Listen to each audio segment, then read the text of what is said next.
భారత రాజ్యాంగం ఏర్పాటు చేసిన పదవులన్నింటిలో ఉన్నత పదవిగా అంబేద్కర్ దేన్ని పేర్కొన్నారు? ఆప్షన్స్: ఆప్షన్ ఏ ప్రధాన ఎన్నికల commissioner, option B CAG, option C attorney general, option D ఆర్థిక సంఘం చైర్మన్. కరెక్ట్ ఆన్సర్ని కామెంట్ చేయండి.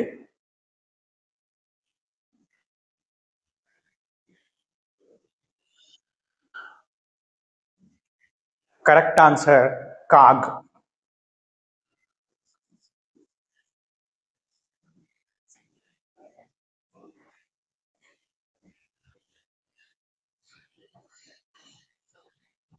డాక్టర్ బిఆర్ అంబేద్కర్ భారత రాజ్యాంగ రూపకర్త. ఆయన అభిప్రాయ ప్రకారం కంట్రోలర్ అండ్ ఆడిటర్ జనరల్, ఈయననే కాగ్ అంటాం. Okay, CAG CAG. పదవి చాలా ముఖ్యమైనదిగా, అత్యుత్తమైనదిగా పరిగణించబడింది. మరి ఈ కాగ్ అత్యుత్తమైన పదవి అని పరిగణించడానికి గల కారణాలు ఏంటివి అంటే, కాగ్ ప్రభుత్వం యొక్క ఖర్చులను ఆడిట్ చేసే అత్యున్నత అధికారిగా ఉంటారు. ప్రభుత్వ రంగ ఖర్చులపైన సమగ్ర పరిశీలన చేసి అక్రమాలు, దుర్వినియోగాలను ఎత్తి చూపే అధికారాన్ని కలిగి ఉంటారు ఈ యొక్క కాగ్. అంతేకాకుండా ప్రభుత్వ ఖజానాపై సంబంధించి ఖర్చులను తనిఖీ చేయడము ద్వారా ప్రజాధనం ఎలా ఖర్చు అవుతుంది అనే దానిపైన పారదర్శకతను తీసుకొస్తారు ఈ యొక్క కాగ్. అంతేకాకుండా అదుపు మరియు సమీక్ష, అంటే ప్రభుత్వం నిర్వహించే ఆర్థిక లావాదేవీల పైన తనిఖీ చేసి ఎలాంటి అక్రమాలు లేకుండా చూడడం ఈ యొక్క కాగ్ బాధ్యత. అంబేద్కర్ ప్రకారంగా రాజ్యాంగాన్ని ఇచ్చిన అధికారాలను సమర్థవంతంగా ఉపయోగించి ప్రభుత్వాన్ని ఆర్థికంగా బాధ్యతాయుతంగా ఉంచే కీలకమైన వ్యక్తి ఈ యొక్క కాగ్. ఓకే, అందుకే ఆయన దీన్ని అత్యున్నతమైన పదవి అని చెప్పుకున్నాడు. ఈ కాగ్ను అత్యున్నతమైన పదవి అని అంబేద్కర్ చెప్పుకోవచ్చా సాగారన్నమాట. ఇంకా ఇతర పదవులతో పోల్చుకుంటే, అంటే సిఈసి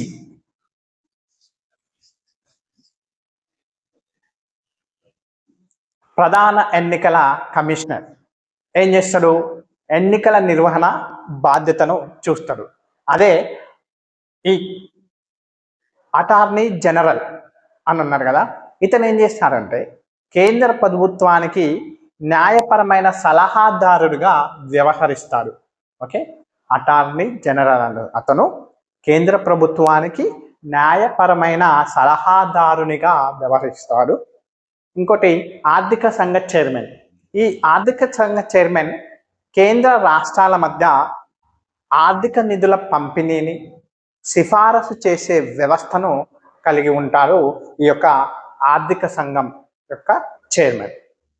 కానీ ప్రభుత్వ ఖర్చులను నిష్పక్షపాతంగా పర్యవేక్షించే కాగ్ బాధ్యత ఎంతో ప్రధానమైనది. అందుకే అంబేద్కర్ గారు దాన్ని ఈ కాగ్ని ఏమన్నారంటే అత్యున్నతమైన పదవిగా పేర్కొనడం అనేది జరిగింది. Okay, next question. అఖిల భారత సర్వీస్ల పితామహుడిగా ఎవరిని పేర్కొంటారు? Options: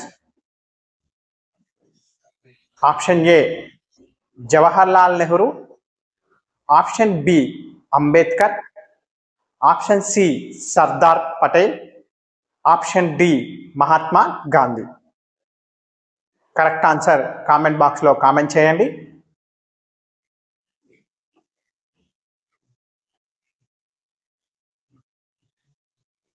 okay, correct answer Sardar Patel.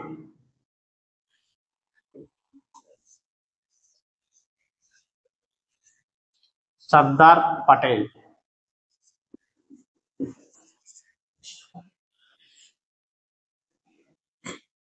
Sardar Vallabhbhai పటేల్ను అఖిల భారత సర్వీసుల పితామహుడు అని పిలుస్తాం.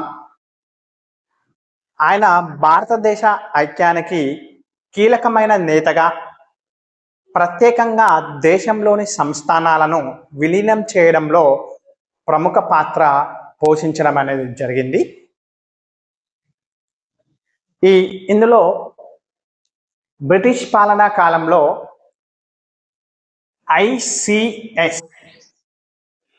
ఇండియన్ సివిల్ సర్వీస్ ప్రధానంగా బ్రిటిష్ అధికారుల ఆధీనంలో ఉండేది. స్వతంత్ర భారతదేశంలో దీనిని అఖిల భారత సర్వీసులుగా అభివృద్ధి చేయడంలో ఈ యొక్క సర్దార్ వల్లభాయ్ పటేల్ కీలకమైన పాత్ర పోషించడం అనేది జరిగింది.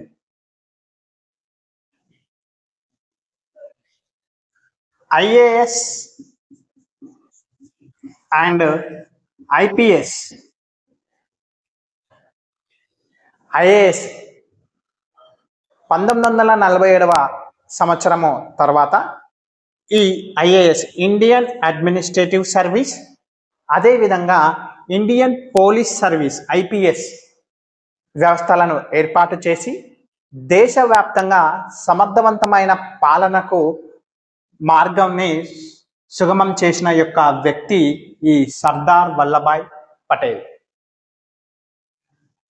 అంతేకాకుండా భారతదేశం విలీనమైన తర్వాత ఒక బలమైన నిబద్ధత కల పౌర సేవా వ్యవస్థ అవసరమని భావించి ఈ IAS IPS అధికారులను దేశానికి విశ్వసనీయమైన పాలకులుగా తీర్చిదిద్దే చర్యలను తీసుకువచ్చారు ఈ సర్దార్ వల్లభాయ్ పటేల్.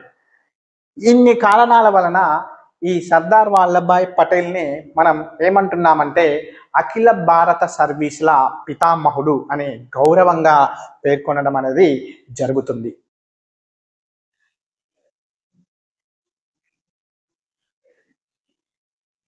Next question.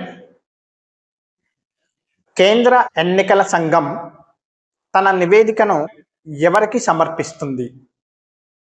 కేంద్ర ఎన్నికల సంఘం తన నివేదికను ఎవరికి సమర్పిస్తుంది? Options A parliament, option B రాష్ట్రపతి, ఆప్షన్ C మంత్రిమండలి, ఆప్షన్ D ఎవరికి సమర్పించదు. కరెక్ట్ ఆన్సర్ని కామెంట్ చేయండి.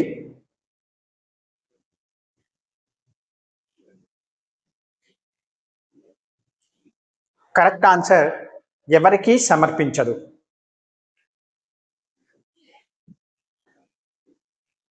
కేంద్ర ఎన్నికల సంఘం, దాన్నే మనం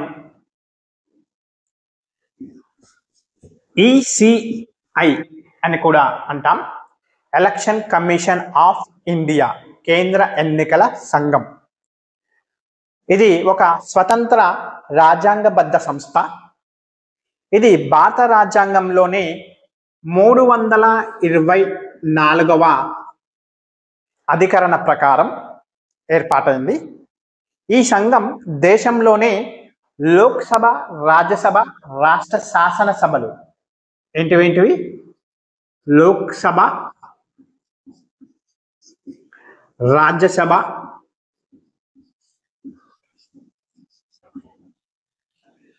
రాష్ట్ర శాసనసభలు, రాష్ట్ర శాసన సభలు మరియు రాష్ట్రపతి, ఉపరాష్ట్రపతి ఎన్నికలను నిర్వహించే బాధ్యత వహిస్తుంది. రాష్ట్రపతి, ఉపరాష్ట్రపతి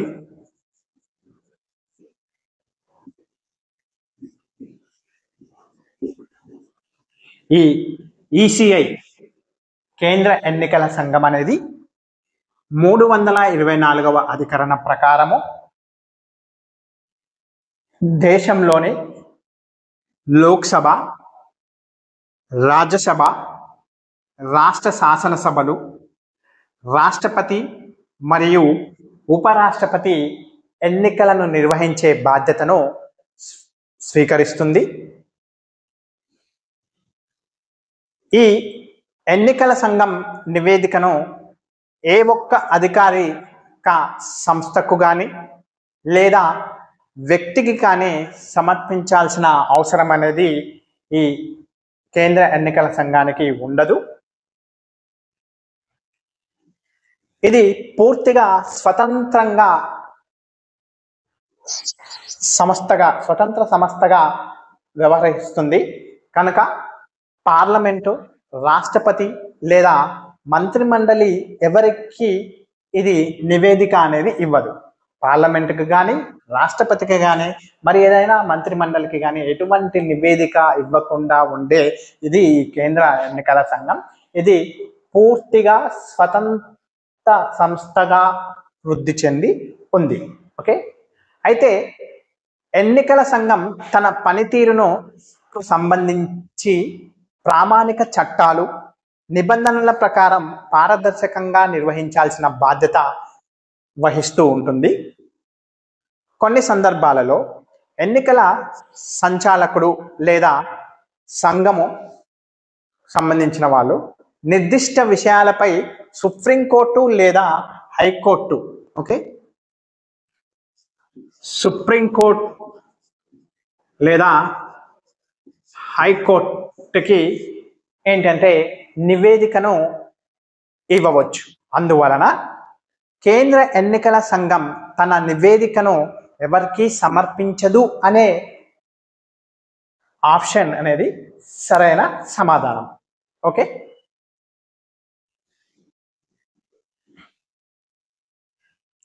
next question.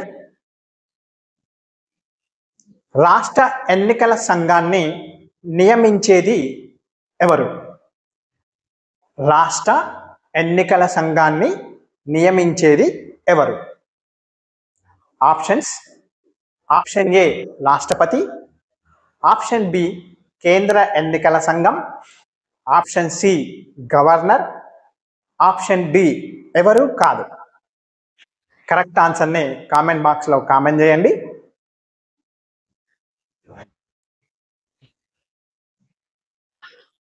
Correct answer governor.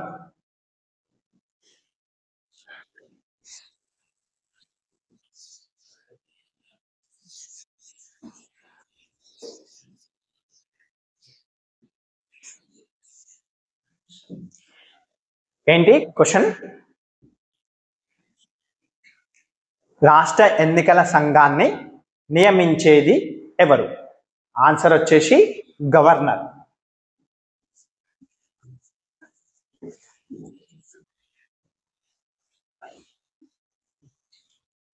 భారత రాజ్యాంగ ప్రకారం ప్రతి రాష్ట్రానికి ఒక రాష్ట్ర ఎన్నికల సంఘం అనేది ఉంటుంది. భారత రాజ్యాంగం 243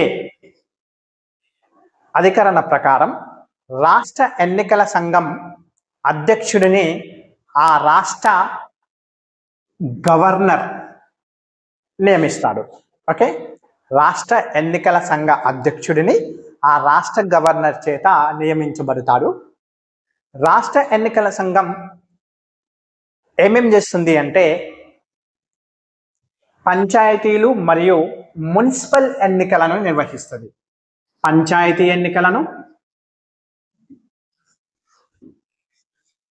అదేవిధంగా మున్సిపల్ ఎన్నికలను, మున్సిపాలిటీ అంటంగా మున్సిపాలిటీ ఎన్నికలను ఈ యొక్క రాష్ట్ర ఎన్నికల సంఘం అనేది నిర్వహిస్తుంది. అయితే లోక్సభ మరియు రాష్ట్ర శాసనసభ ఎన్నికలను ఏది నిర్వహిస్తుందంటే కేంద్ర ఎన్నికల సంఘం నిర్వహిస్తుంది. ఇలా రెండు గుర్తుంచుకోవాలి. ఒక ముఖ్యమైన పాయింట్ ఏంటంటే కేంద్ర ఎన్నికల సంఘం అనేదేమో లోక్సభ మరియు రాష్ట్ర శాసనసభ ఎన్నికలను నిర్వహిస్తే ఈ యొక్క రాష్ట్ర ఎన్నికల సంఘం అనేదేమో పంచాయతీ మరియు మున్సిపాలిటీ ఎన్నికలను నిర్వహిస్తుంది. ఓకే, మరి ఇందులో మనం ఆప్షన్లో రాష్ట్రపతి అని ఇచ్చుకున్నాం. మరి రాష్ట్రపతి అనేది ఎందుకు సరైన సమాధానం కాదు అంటే, రాష్ట్ర ఎన్నికల సంఘాన్ని రాష్ట్రపతి నియమించడు. ఓకే, రాష్ట్ర ఎన్నికల సంఘాన్ని రాష్ట్రపతి నియమించడు. ఎవరు నియమిస్తారు అంటే గవర్నర్ నియమిస్తారు. ఇంకోటి, కేంద్ర ఎన్నికల సంఘం ఏంటిదంటే ఎందుకు నియమించదు అంటే, ఇది రాష్ట్ర ఎన్నికల సంఘాన్ని నియమించదు. ఇది ప్రధానంగా ఏం చేస్తుంది అనుకున్నాం, లోక్సభ మరియు రాజ్యసభ, రాష్ట్రపతి ఉపరాష్ట్రపతి ఎన్నికలను నిర్వహిస్తుంది అని చెప్పుకున్నాం. కాబట్టి ఇక్కడ ఈ గవర్నర్ అనేది సరైన సమాధానం అని చెప్పుకోవచ్చు. రాష్ట్ర ఎన్నికల సంఘం అధ్యక్షుడిని ఈ రాష్ట్ర గవర్నర్ నియమిస్తారు. ఓకే, నెక్స్ట్ క్వశ్చన్, కేంద్ర నిఘా సంఘం చైర్మన్ సభ్యుల పదవి కాలం ఎంత? కేంద్ర నిఘా సంఘము మరియు కేంద్ర నిఘా సంఘం చైర్మన్ మరియు సభ్యుల పదవి కాలం ఎంత? ఆప్షన్స్ 3 ఏళ్ళు, option B 4 years, option C 5 years, option D 6 years. Question ఏంటి మళ్ళీ ఒకసారి చూడండి. కేంద్ర నిఘా సంఘం చైర్మన్ సభ్యుల పదవి కాలం ఎంత? Option A 3 years, option B 4 years, option C 5 years, option D 6 years.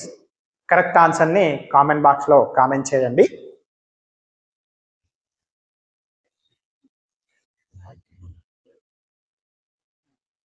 Answer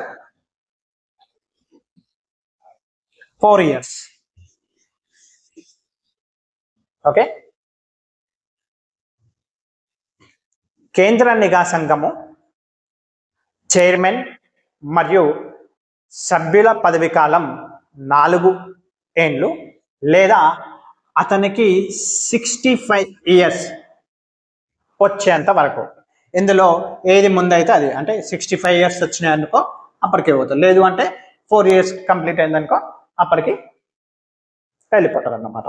okay, కేంద్ర నిఘా సంఘం స్వతంత్ర సంస్థగా ఏ ఇయర్లో స్థాపించబడింది అంటే 1964వ సంవత్సరంలో స్వతంత్ర సంస్థగా స్థాపించడం అనేది జరిగింది. దీని ప్రధాన బాధ్యత కేంద్ర ప్రభుత్వ అధికారులపై నిఘా పెట్టడము, అవినీతికి సంబంధించిన కేసులను పరిశీలించడము దీని యొక్క ప్రధాన పాత్ర.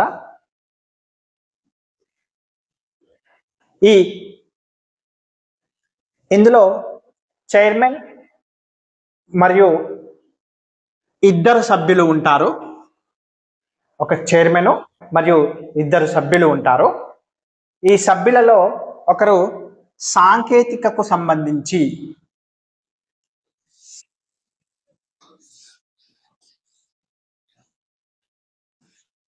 ఒక చైర్మన్, 2 సభ్యులు ఉంటారు. ఈ 2 సభ్యులలో ఒక సభ్యుడు ఏంటంటే సాంకేతికకు సంబంధించి, రెండవ సభ్యుడు ఆర్థిక సభ్యుడై ఉంటారు. ఆర్థికంగా సంబంధించి సభ్యులుగా ఉంటారు. ఈ సెంట్రల్ విజిలెన్స్ కమిషన్ చట్టం ఎప్పుడు ఏర్పడిందంటే 2003వ సంవత్సరము ప్రకారం కమిషన్ చైర్మన్ మరియు సభ్యుల పదవి కాలం ఇంతకుముందే చెప్పుకున్నాం 4 years ఆర్ 65 65 సంవత్సరాల వయసు వచ్చే వరకు అని. అందులో ఏది ముందైతే ఆ విధంగా తన పదవీ కాలం అనేది ముగుస్తుంది.